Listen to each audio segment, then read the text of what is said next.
Now I'm starting with very important topic. Heading डाल लो please.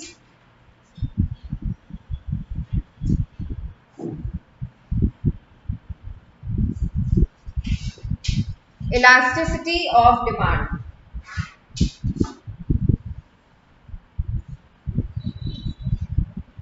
हाँ भाई, नोट्स के पेज नंबर 15 पे दिया हुआ है. इलास्टिक, किसी भी चीज को इलास्टिक कब बोलते हैं? रबर इलास्टिक कब होता है? जब वो बहुत जल्दी चेंज हो, है ना, फ्लेक्सिबल हो, राइट? तो जब मैं बोलती हूँ इलास्टिसिटी ऑफ डिमांड, डिमांड को इलास्टिक कब बोलेंगे? जब वो बहुत जल्दी चेंज हो जाए, है ना. और इनइलास्टिक कब बोलेंगे? जब वो चेंज नहीं हो, वो इतना फ्लेक्सिबल नहीं हो, है ना. तो अल्टीमेटली जिस तरह से एक इलास्टिक का रोल होता है, सिमिलरली हम इलास्टिसिटी ऑफ डिमांड में भी उसके चेंज या फ्लेक्सिबिलिटी के हिसाब से बात करते हैं. ठीक है. अगर हमारी डिमांड बहुत जल्दी चेंज होती है तो ऐसी डिमांड को बोलते हैं इलास्टिक, और अगर हमारी डिमांड धीरे चेंज होती है तो ऐसी डिमांड को बोलते हैं इनइलास्टिक. ठीक है. अभी तक इस चैप्टर में हमने पढ़ा था कि कोई फैक्टर के चेंज होने की वजह से क्या इम्पैक्ट पड़ेगा, पॉजिटिव, नेगेटिव. ठीक है. पॉजिटिव रिलेशन है किसी फैक्टर के साथ या नेगेटिव रिलेशन है. अब हम पढ़ने वाले हैं कितना चेंज होगा. ठीक है. अगर प्राइस में 10% का चेंज आया है तो उसकी वजह से हमारी डिमांड कितने प्रतिशत से बदल गई है, जब ये पढ़ा जाएगा तो ये कहलाएगा elasticity of demand. Am I clear? Elasticity of demand का डेफिनेशन देके रखा है क्या? इट रेफर्स टू, मार्क कर लो प्लीज, डिग्री ऑफ रिस्पॉन्सिवनेस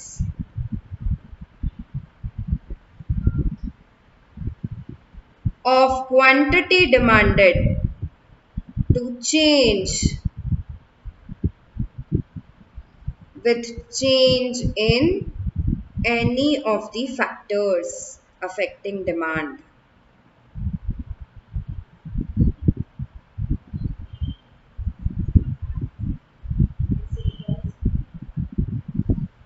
ठीक है. डिग्री ऑफ रिस्पॉन्सिवनेस, किस चीज का रिस्पॉन्स देखना है हमको? क्वांटिटी डिमांडेड का. कितना डिग्री हमारा क्वांटिटी डिमांडेड चेंज होता है with respect to change in any of the factors affecting demand. Demand को अफेक्ट करने वाला कोई सा भी फैक्टर अगर चेंज होगा तो उसकी वजह से हमारी क्वांटिटी डिमांडेड कितने से चेंज होगी, वो कहलाता है इलास्टिसिटी ऑफ डिमांड. ठीक है.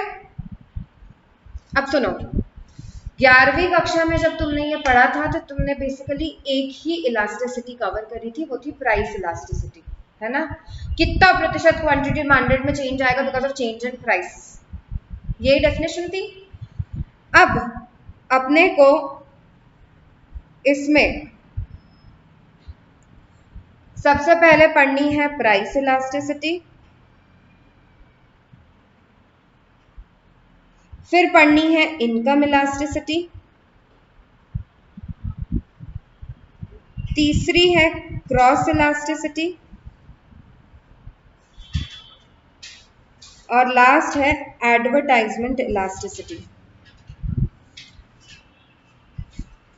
We have to go through 4 types of elasticity: price elasticity, income elasticity, cross elasticity and advertisement elasticity. ठीक है. बताओ यार, प्राइस इलास्टिसिटी का मतलब क्या होगा? Degree of responsiveness of quantity demanded to change with the change in price of the commodity. मतलब पूरा डेफिनेशन डिट्टो सेम चलेगा, लेकिन बस ये जो फैक्टर है उसके बजाय आ जाएगा प्राइस, है ना. इनकम इलास्टिसिटी को डिफाइन करना पड़े तो कैसे करेंगे? Degree of responsiveness of quantity demanded to change with the change in income of the consumer, है ना. क्रॉस इलास्टिसिटी क्या है? Cross elasticity is the elasticity of price of related goods, ये एक फैक्टर है ना। तो cross elasticity is related to prices of related goods, ठीक है। और एडवर्टाइजमेंट इलास्टिसिटी को डिफाइन करना पड़े तो कैसे करेंगे? Degree of responsiveness of quantity demanded to change with a change in advertisement expenditure, ठीक है, क्लियर है। तो भाई ये एक तरीका है डिफाइन करने का, degree of responsiveness of quantity demanded to change with the change in price is known as price elasticity. दूसरा तरीका हो सकता है percentage change in quantity demanded with respect to percentage change in price is known as price elasticity. Income elasticity को कैसे define करोगे?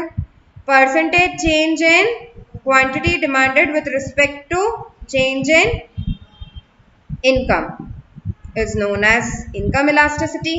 Cross elasticity को कैसे डिफाइन करोगे? Percentage change in quantity demanded to change with a change in price of related goods is known as cross elasticity.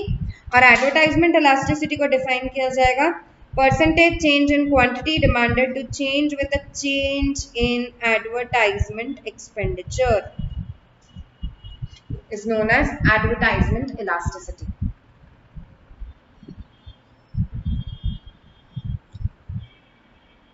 ये जो triangle है ma'am, triangle क्या है?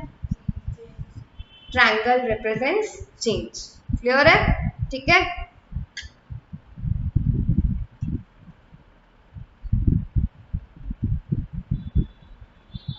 लिख लिया है ना? Okay okay.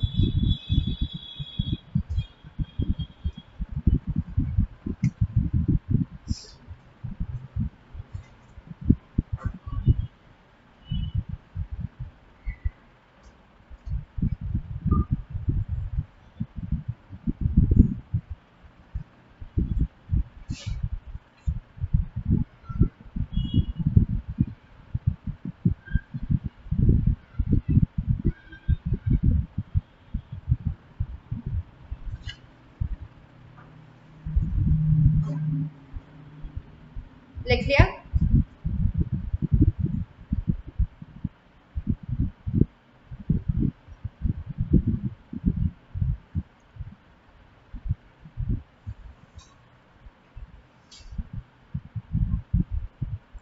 सबसे पहले के साथ स्टार्ट कर रहे हैं, प्राइस इलास्टिसिटी। प्राइस इलास्टिसिटी में अपने को पढ़नी है इसकी 5 डिग्रीज, उसके बाद अपने को पढ़ने हैं इसको कैलकुलेट करने के 4 मेथड्स, एंड देन इसको अफेक्ट करने वाले 8 फैक्टर्स। हर तरह की इलास्टिसिटी में अपने को 2 चीजें तो पढ़नी है, उसकी डिग्रीज पढ़नी है और उसके मेथड्स पढ़ने हैं, ठीक है। प्राइस इलास्टिसिटी अगर समझ गए ना तो बाकी की इलास्टिसिटी इतनी टफ नहीं लगेगी, ठीक है। प्राइस इलास्टिसिटी इन सब में सबसे बड़ी है, इसमें अपने को पढ़नी है कितनी डिग्री? 5 डिग्री, उसको कैलकुलेट करने के 4 मेथड्स और उसको अफेक्ट करने वाले 8 फैक्टर्स, ठीक है। तो सबसे पहले प्राइस इलास्टिसिटी की डिग्रीज की बात करते हैं। तुमको स्पेस दी हुई होगी तुम्हारे नोट्स में, ग्राफ बने हुए 5 है ना, page number 16, okay, page 15 and 16 पे हैं, खोल लो भाई, ठीक है। जैसे जैसे मैं ग्राफ बनाते जाऊंगी तुम भी मेरे साथ प्लॉट करते जाओगे, ठीक है।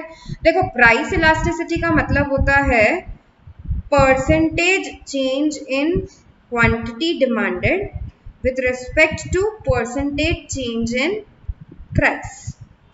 बेसिकली ये इसका फॉर्मूला भी होता है, सिंबॉलिकली इसको रिप्रेजेंट करते हैं एज ईपी। तुम लोगों ने अगर 11th क्लास में पढ़ा होगा तो ईडी के थ्रू रिप्रेजेंट किया होगा, क्योंकि तुमको एक ही तरह की इलास्टिसिटी कवर करनी थी, ओके। यहाँ पे हम इसको रिप्रेजेंट करेंगे एज ईपी। प्राइस इलास्टिसिटी को ईपी की तरह रिप्रेजेंट करते हैं, तो इनकम इलास्टिसिटी को कैसे रिप्रेजेंट करेंगे? ईआई, है ना। क्रॉस इलास्टिसिटी को ईसी, ओके, एडवर्टाइजमेंट इलास्टिसिटी को EA, am I clear?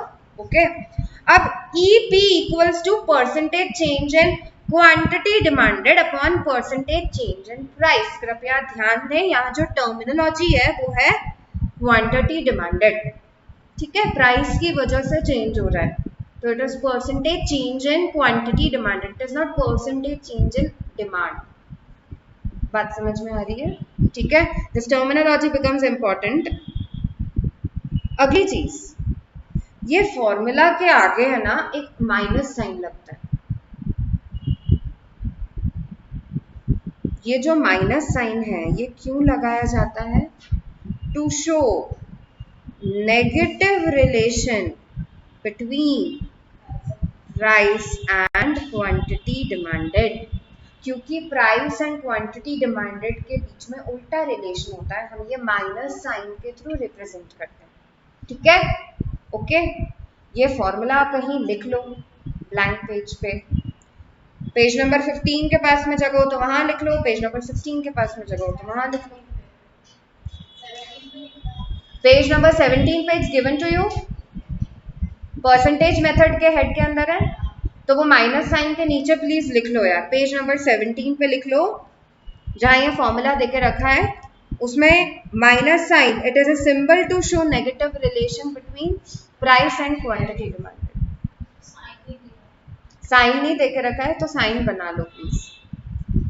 Page number 17 पे फॉर्मूला के आगे साइन बना लो और लिख लो, this minus sign represents negative relation between price and quantity demanded.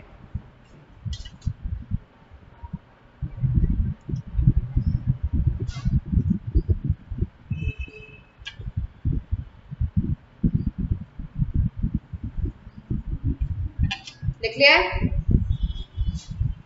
अब ये फॉर्मूला मैंने, ये बेसिक फॉर्मूला है, ये पहले बता दिया है क्योंकि जब हम अभी डिग्रीज करेंगे तो उसमें काम आएगा।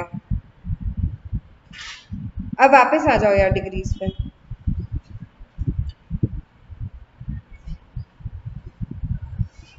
पांच तरह की डिग्री है जो हमको कवर करनी है।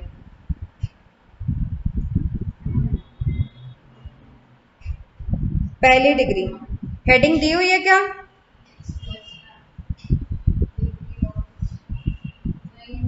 Perfectly inelastic demand. जो ग्राफ बने उसके साथ साथ हेडिंग लिखते जाओ। पेज नंबर 15 पे है ना पहला ग्राफ, पहले की हेडिंग डाल लो, परफेक्टली इनइलास्टिक डिमांड।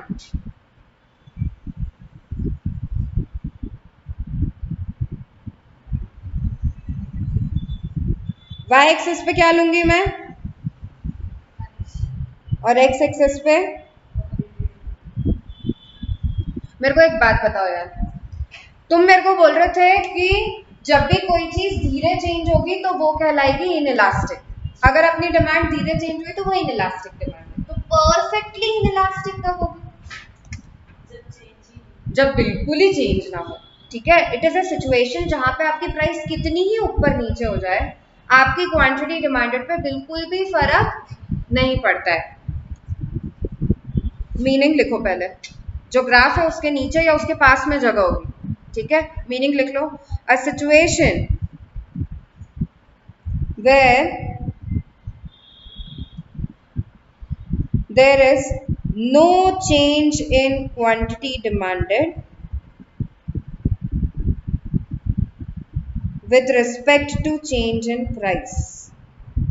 प्राइस कितनी ही ऊपर नीचे हो जाए, अगर आपका क्वांटिटी डिमांडेड रत्ती भर भी चेंज नहीं होता है तो यह होता है परफेक्टली इनइलास्टिक डिमांड। ऐसी सिचुएशन में मेरा जो डिमांड कर्व बनेगा वो वर्टिकल बनेगा, है कि नहीं? क्वांटिटी डिमांडेड अगर 10 यूनिट है तो वो थ्रू आउट 10 ही बनी रहेगी, भले ही मेरी प्राइस 1 रुपए हो, 2 रुपए हो, 3 रुपए हो या कुछ भी हो, राइट? ठीक है, make the demand curve vertical. Graph बना लो,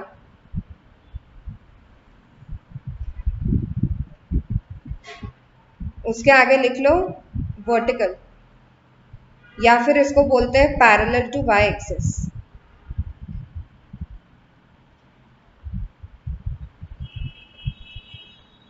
परफेक्टली इन इलास्टिक में मेरा डिमांड कर्व वर्टिकल बनता है, वर्टिकल स्ट्रेट लाइन। अब देखो यार, अगर मेरे को इसका डिग्री निकालना है तो मेरे को फॉर्मूला लगाना पड़ेगा, EP equals to percentage change in quantity demanded upon percentage change in price। मैं वो माइनस साइन कैलकुलेशन में इतना काम नहीं लेंगे अपन, क्योंकि अपने को भी पता है प्राइस बढ़ेगी तो क्वांटिटी डिमांडेड कम हो जाएगी, दोनों के बीच में उल्टा रिलेशन ही चलता है, इट्स जस्ट अ सिंबल, ठीक है। तो वो कहाँ काम लेंगे वो मैं बता रही हूँ, ओके। अब देखो, अगर मैं तुमको बोलती हूँ तुम्हारी क्वांटिटी डिमांडेड बिल्कुल भी चेंज नहीं हुई यार, there is a 0% change in quantity demanded, और तुम्हारी प्राइस पूरे टाइम चेंज हो रही है 10%, 20%, 30%, कोई भी वैल्यू ले लेते हैं, 0 upon something will give you 0। तो तुम्हारे EP की वैल्यू यहाँ पे क्या आ जाएगी, 0, ठीक है। सिंबॉलिकली इसको रिप्रेजेंट करेंगे as EP equals to 0। Am I clear? दूसरी डिग्री पे आते हैं।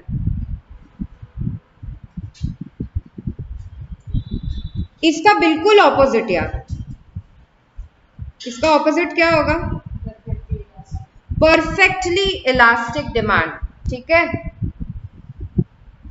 इसका मीनिंग तुम लोग बता रहे हो मुझको,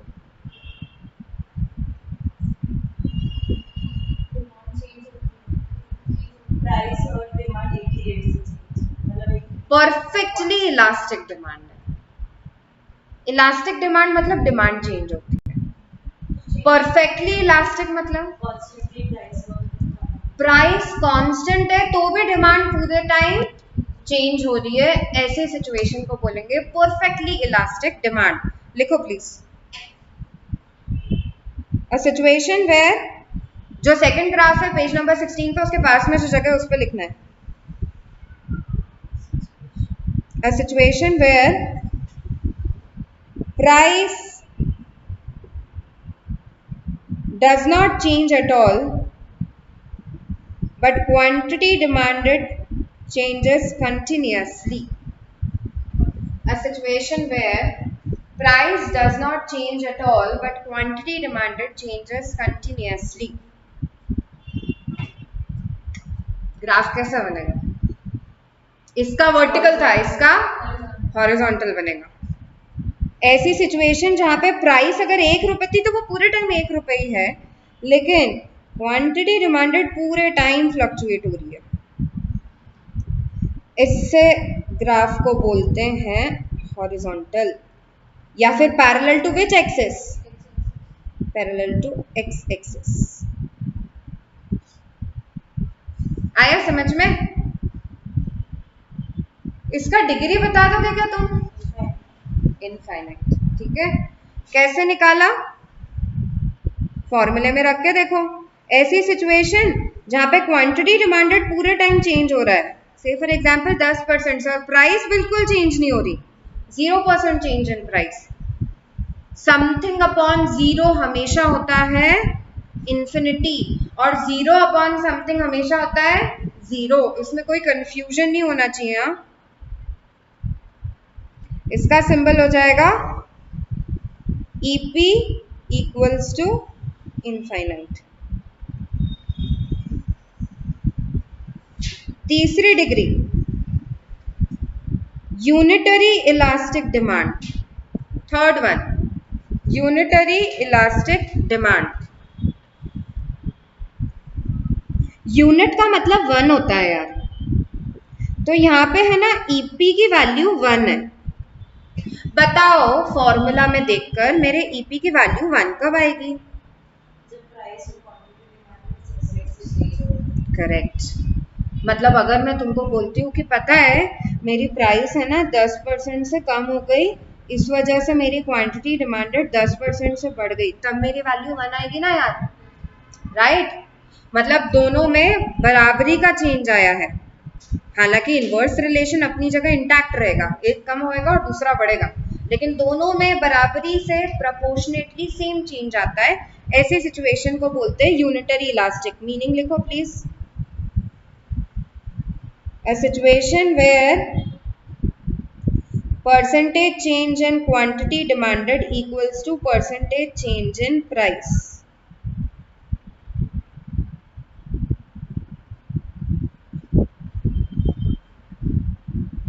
अब देखो इसका ग्राफ कैसे बनेगा, that is important. Say for example मैं कोई भी पॉइंट लेती हूँ ग्राफ पे, उससे मैं परपेंडिकुलर ड्रॉप करूंगी एक्स एक्सिस और वाई एक्सिस पे, ठीक है। तो इस पॉइंट के अगेंस्ट मेरी ओरिजिनल प्राइस कितनी है, ओपी। ओपी मेरी ओरिजिनल प्राइस है, ठीक है। मैम ये कैसे हुआ यार, मैं सिर्फ अभी सिंबल दे रही हूँ, अगर अपन वैल्यूज लेते तो हो सकता है यहाँ पे 1 2 3 वाली वैल्यू आ जाती। अपन को क्योंकि वेरिएबल लेना है, अपन को एग्जाम्पल लेके नहीं चल रहे हैं, इसलिए अपन ने पी नाम दे दिया उस पॉइंट को, ठीक है। तो मेरी प्राइस कितनी है, ओपी, और क्वांटिटी कितनी है, I will name it as Q, sorry just excuse.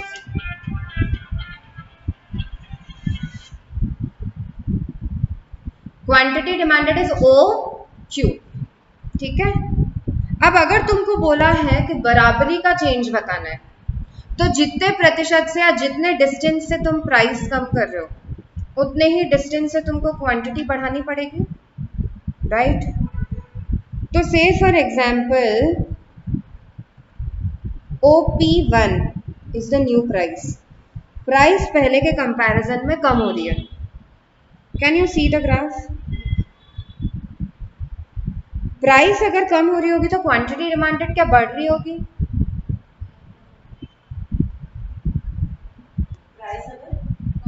Price कम हो रही है तो क्वांटिटी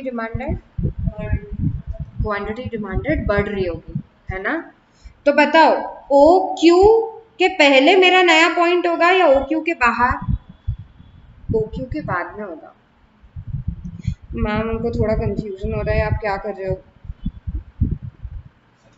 बेसिकली अपने को यूनिटरी इलास्टिक डिमांड को प्लॉट करना है ना। अगर मेरे को यूनिटरी इलास्टिक डिमांड को प्लॉट करना है तो मैंने पहले एक पॉइंट लिया, वो पॉइंट से मैंने परपेंडिकुलर्स ड्रॉप कर दिए, तो मेरे को पता लग गया कि उसके अगेंस्ट मेरी प्राइस कितनी है ओपी, और मेरी क्वांटिटी कितनी है ओक्यू, ओरिजिनल वाली। अब मेरे को ऐसा बताना है कि प्राइस में चेंज आया, तो मैम आपने प्राइस कम की, हम बढ़ा सकते हैं, हाँ तुम बढ़ा सकते हो, ठीक है। अभी मैंने ऐसा सिचुएशन लिया है जहां पे प्राइस कम हो रही है, ओपी से OP1 हो गई, तो वो जैसे ही मैंने लाइन खींचना स्टार्ट करी, अब मेरे को क्वांटिटी भी प्लॉट करनी है। अरे करनी है क्या, है ना। तो मैंने तुमसे यही पूछा, अगर प्राइस कम हो रही है यार, तो बताओ क्वांटिटी कम होगी कि बढ़ेगी, क्वांटिटी डिमांडेड बढ़ जाएगी। तो मेरे को क्या OQ से बढ़ी हुई क्वांटिटी चाहिए, यस। अब उसमें डिस्टेंस कितना लेना पड़ेगा,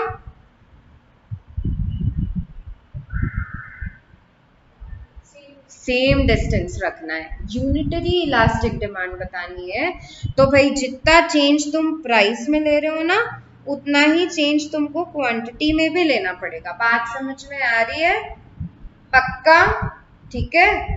तो OQ1 is my new quantity demanded.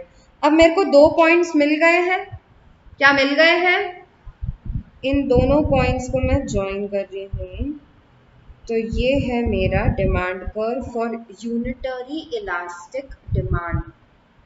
ऐसे डिमांड कर्व को बोला जाता है स्ट्रेट लाइन डिमांड कर्व। आ रही है बात समझ में, this is straight line demand curve, plot करो इन योर नोट्स। ये तीसरी डिग्री है।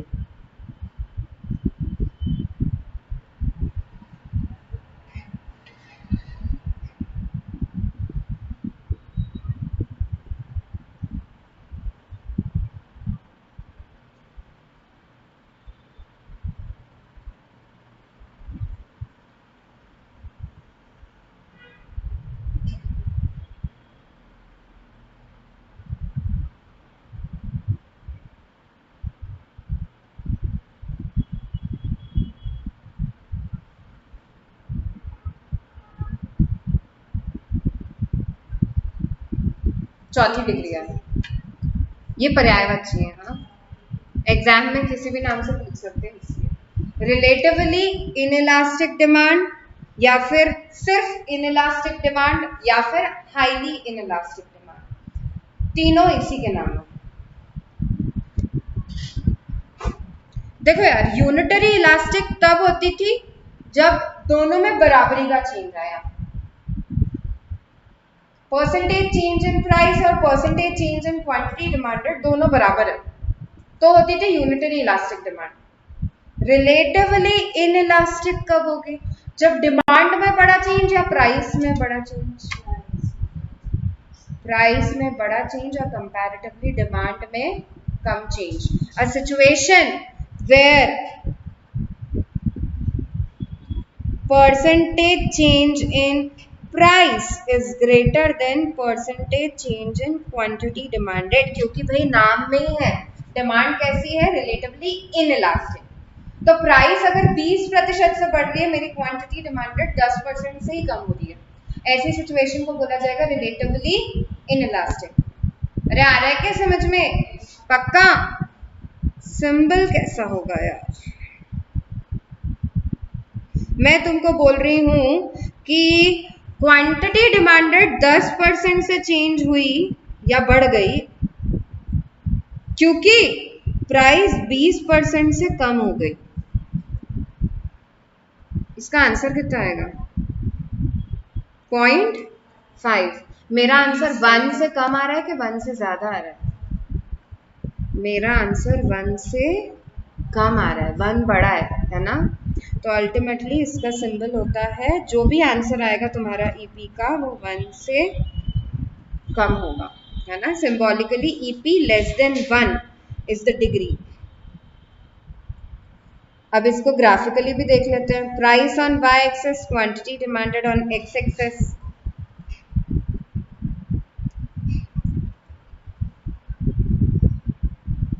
एक पॉइंट लूंगी मैं, उससे परपेंडिकुलर ड्रॉप कर दूंगी। ओपी मेरी ओरिजिनल प्राइस और ओक्यू, जूम इट, ओक्यू मेरा ओरिजिनल क्वांटिटी, ठीक है? अब पिछले इसमें अपन ने प्राइस कम करी थी, इसमें प्राइस बढ़ा देते हैं, ठीक है? अगर प्राइस बढ़ेगी तो प्राइस में बड़ा चेंज लेना है या क्वांटिटी में बड़ा चेंज लेना है? प्राइस में बड़ा चेंज बताना है अपने को, है ना? अपनी क्वांटिटी कंपैरेटिवली इनइलास्टिक है, तो हम बड़ा गैप लेंगे प्राइस में। प्राइस इतने से बढ़ गई यार, ओपी 1 हो गई मेरी प्राइस। बताओ प्राइस बढ़ेगी तो क्वांटिटी डिमांडेड कम होगी कि बढ़ जाएगी? कम होगी ना, उल्टा रिलेशन तो वही का वही रहेगा। तो मेरी क्वांटिटी पहले के कंपैरिजन में क्या कम हो जाएगी? हाँ,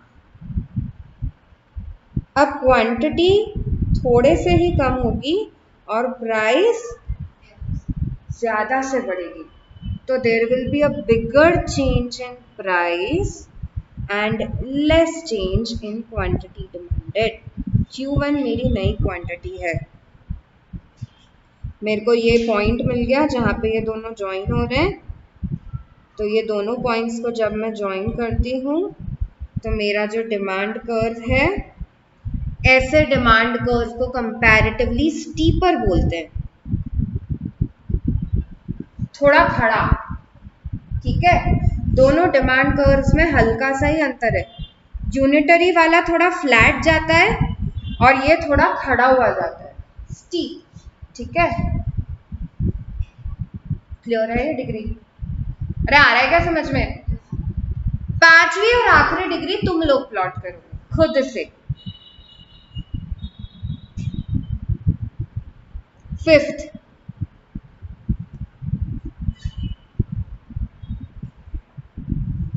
पांचवी डिग्री है, कौन सी बची हुई है अब? रिलेटिवली इलास्टिक या केवल इलास्टिक या फिर highly elastic. You are going to plot it. बताओ ये कैसी सिचुएशन है यार?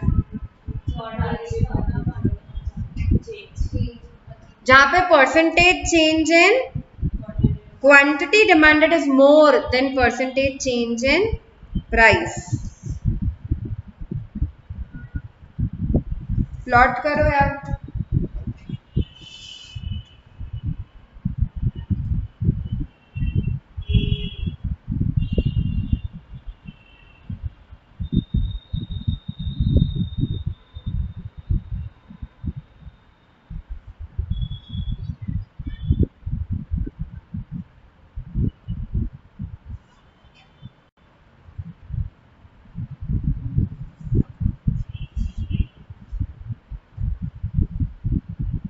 किस में बड़ा चेंज ले रहे हो? क्वांटिटी डिमांडेड में। मैम बढ़ाएं कि कम करें, एज यू विश। बस ध्यान रखना, एक को बढ़ाओगे तो दूसरे को कम करना पड़ेगा, तभी हमारा ग्राफ डाउनवर्ड स्लोपिंग बनेगा।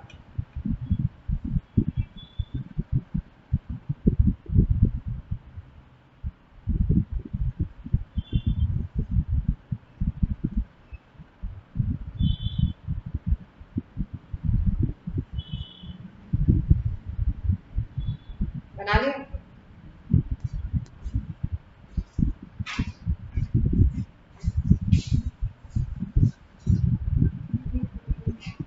आपस में नहीं करना चाहिए, एक बढ़ेगा तो दूसरा कम होगा। No, this is correct.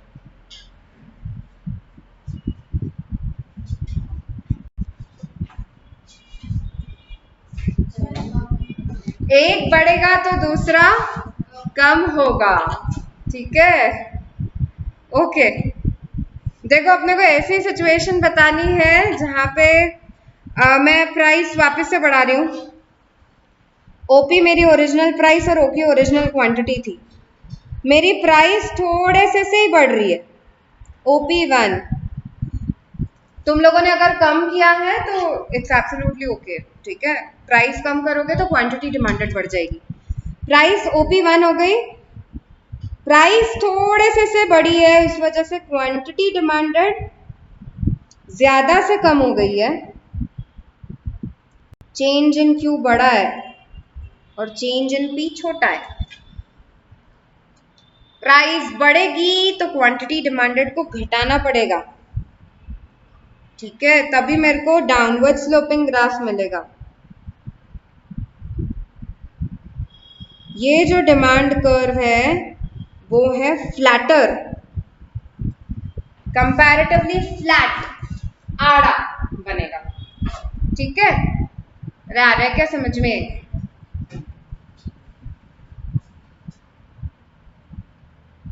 Symbolically कैसे होगा यार?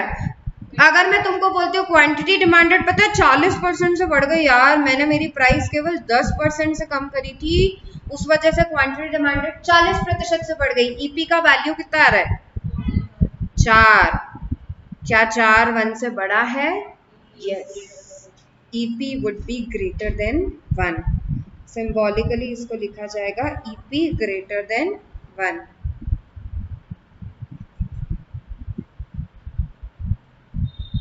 These are the 5 degrees of elasticity of price. आ रहा है समझ में? उनके नामकरण देख लिया अपन ने, सिंबल देख लिया, ग्राफ देख लिया, मीनिंग देख लिया, आ गया। अब मैं ग्राफ दे रही हूं तुमको, बनाना ही है, बस बताना है।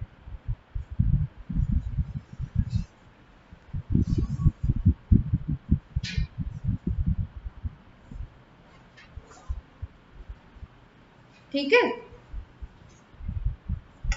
तुम मेरे को बता सकते हो, ये जो मैंने 3 डिमांड कर्व्स बनाए, हाँ, ये पहला डिमांड कर्व, ये दूसरा और ये तीसरा, तुमको 3 डिग्रीज पे कमेंट करना है। इनमें से कौन सा ईपी ग्रेटर देन 1 है, कौन सा ईपी लेस देन 1 है और कौन सा ईपी इक्वल्स टू 1 है। जो फर्स्ट वाला है वो है ईपी ग्रेटर देन 1। कैसे पता? क्योंकि फ्लैटर बना है, करेक्ट। मतलब डिमांड कर्व का शेप देख के तुम कमेंट कर सकते हो, है ना? ये जो थर्ड वाला है वो क्या है? ये ईपी लेस देन 1 है। क्यों? क्योंकि ये स्टीपर बना है, कंपैरेटिवली खड़ा। और ये कौन सा है? It is EP equals to 1, क्योंकि ये कंपैरेटिवली एक स्ट्रेट लाइन है, ना ज्यादा स्टीप है ना ज्यादा फ्लैट है, ठीक है? शेप देख के आप कमेंट कर सकते हो। वेरी गुड यार। अब रिपीट करो सब कुछ, फटाफट से बताओ। मैं तुमको कंडीशंस दे रही हूं, तुमको बताना है वो डिग्री कौन सी है। EP equals to 0, it is perfectly inelastic. EP equals to 1, unitary elastic. EP greater than 1, highly elastic. EP less than 1, highly inelastic. EP equals to infinity, perfectly elastic. जहां प्राइस में बिल्कुल चेंज नहीं हो रहा है, क्वांटिटी डिमांडेड पूरे time change हो रही है, प्राइस कांस्टेंट, क्वांटिटी डिमांडेड पूरे टाइम चेंज हो रही है. It's perfectly elastic demand. Quantity demanded change हो रही है ना, मतलब परफेक्टली इलास्टिक. ठीक है. अगर मैं तुमको बोलती हूँ प्राइस पूरे टाइम चेंज हो रही है, क्वांटिटी डिमांडेड बिल्कुल चेंज नहीं हो रही, इट्स परफेक्टली इनइलास्टिक. दोनों में बराबरी का चेंज, यूनिटरी इलास्टिक. प्राइस में बड़ा चेंज, क्वांटिटी डिमांडेड में कम चेंज, बड़ा change, it is highly inelastic. और अगर क्वांटिटी डिमांडेड में बड़ा चेंज, प्राइस में कम चेंज, इट्स हाईली इलास्टिक. अब शेप बता रही हूँ, कमेंट करना on degree. Horizontal, it's perfectly elastic. Vertical, perfectly inelastic. Straight line, unitary elastic. अगर स्टीप है, इट्स इनइलास्टिक, हाईली इनइलास्टिक. और फ्लैट है, highly elastic. Am I clear with the degrees? पक्का.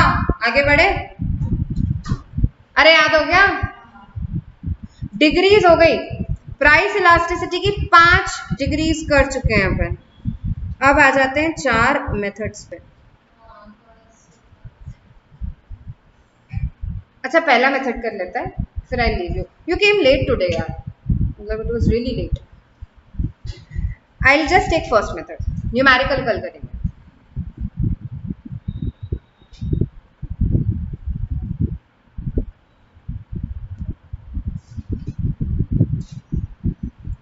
पहला मेथड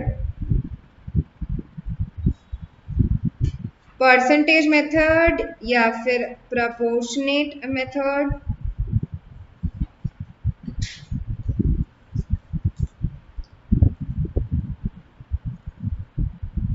दूसरा मेथड जो अपन देखेंगे,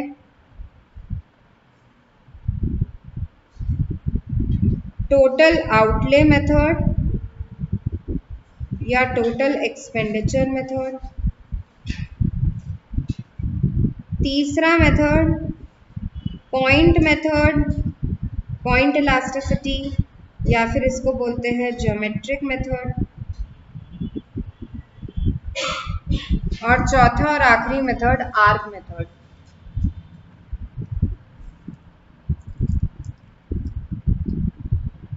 ठीक है. पहले मेथड से स्टार्ट कर रहे हैं. आज अपन यही करेंगे, नथिंग टू वरी. ठीक है, मैं तुम्हें छोड़ दूंगी. परसेंटेज मेथड का फॉर्मूला होता है EP equals to minus percentage change in quantity demanded upon percentage change in price. इसके न्यूमेरिकल्स का प्रैक्टिस करना पड़ेगा क्योंकि एग्जाम में आते हैं. Okay. The good part is क्योंकि कैलकुलेटर रहेगा, कैलकुलेशंस काफी इजी हो जाएंगे. ओके. ऑप्शंस अवेलेबल रहेंगे तो तुम ऑप्शन लगा लगा के भी चेक कर सकते हो कि आंसर क्या है. Am I clear? ओके. तो देखो यार, ये फॉर्मूला है परसेंटेज मेथड का. मैं तुमको पहले ही बता चुकी हूँ, ये जो माइनस साइन है ना, that shows, that is just a symbol to show negative relation between what, price and quantity demand. वो मैं बताऊंगी, वो थोड़ा डाइसी है क्योंकि, ठीक है, वो कैलकुलेशन अपन स्टार्ट करते हैं, फिर मैं बताऊंगी वो माइनस का क्या सिग्निफिकेंस है और वो कैसे एग्जाम में यूज होने वाला है. ओके. अभी मैं पहले 2 फॉर्मूले एक्सप्लेन कर रही हूँ आज. Numericals will deal tomorrow. Okay. देखो यार, किसी भी चीज का परसेंटेज चेंज कैसे कैलकुलेट करते हो. मैं अगर तुमको बोलूँ किसी चीज की प्राइस थी 100 रुपए, अब वो बढ़ के हो गई है 200 रुपए, कितना परसेंट चेंज आ गया? डबल हो गई ना, डबल हो गई. 100% चेंज होगा ये. अरे हाँ, लेकिन जब मेरे को फॉर्मूला में कैलकुलेट करना है, ओरिजिनल प्राइस 100 थी, नई प्राइस 200 थी, कितने का चेंज है? 100 का चेंज है. 200 माइनस 100, ओरिजिनल माइनस कर देते हैं नई वाली प्राइस में से, है ना. That is the way we do it. और परसेंटेज चेंज इन प्राइस निकालना है तो फॉर्मूला होता है change in price upon original price into 100। मेरी प्राइस 100 से चेंज हुई, ओरिजिनल वाली प्राइस कितनी थी 100 इंटू 100, दैट इज 100% चेंज। इस तरह से कैलकुलेशन किया जाता है। तो फॉर्मूला पता है परसेंटेज चेंज का क्या होता है? जब भी मेरे को परसेंटेज चेंज निकालना होता है, change in quantity upon original quantity into 100। मैं ये फॉर्मूला को स्प्लिट कर रही हूँ, ये जो ऊपर फॉर्मूला अपन ने देखा है। और जब परसेंटेज चेंज इन प्राइस निकालना है, change in price upon original price into 100, ठीक है। माइनस साइन वहीं का वहीं रहेगा, ओके। 100 कैंसिल, तो मेरा नया फॉर्मूला क्या हो गया? चेंज इन क्यू न्यूमरेटर में ही रहेगा, ये जो ओरिजिनल क्वांटिटी है वो डिनोमिनेटर में चली जाएगी, चेंज इन पी डिनोमिनेटर में ही रहेगा। डिनोमिनेटर का डिनोमिनेटर मतलब जो ओरिजिनल पी है वो पहुंच जाएगा न्यूमरेटर में। मैथमेटिकली ऐसा ही होता है ना, डिनोमिनेटर का denominator becomes numerator. Minus sign फिर से वहीं का वहीं। This is the second formula for percentage method. ये दो फॉर्मूले हैं। बहुत सारे बच्चे कंफ्यूज जाते हैं, परसेंटेज मेथड मतलब ये वाला फॉर्मूला यूज करना है, प्रोपोर्शनेट मेथड मतलब ये यूज करना है। नहीं, दोनों सेम है यार, बस उसको अपन ने इलैबोरेट कर दिया, दो अलग अलग फॉर्म है। जो डेटा दिया है उसके हिसाब से फॉर्मूला अप्लाई करना पड़ेगा। Am I clear? दोनों ही फॉर्मूले परसेंटेज या प्रोपोर्शनेट मेथड के हैं। एक और बात, यहाँ पे चेंज इन क्यू का मतलब क्या है? नई quantity minus original quantity. Change in P का मतलब क्या है? नई price minus original price. P का मतलब क्या है? Original price. और क्यू का मतलब क्या है? Original quantity. Am I clear with the formula? Repeat करो यार। परसेंटेज मेथड का फॉर्मूला क्या है? EP equals to minus percentage change in quantity upon percentage change in price. या फिर दूसरी तरह से कैसे लिख सकते हो? Change in Q upon change in P into P upon में क्यू, जहां पे पी और क्यू ओरिजिनल प्राइस और ओरिजिनल क्वांटिटी है। बात समझ में आ रही है? ठीक है, कल we'll continue with its numerics, ठीक है? Okay, good day.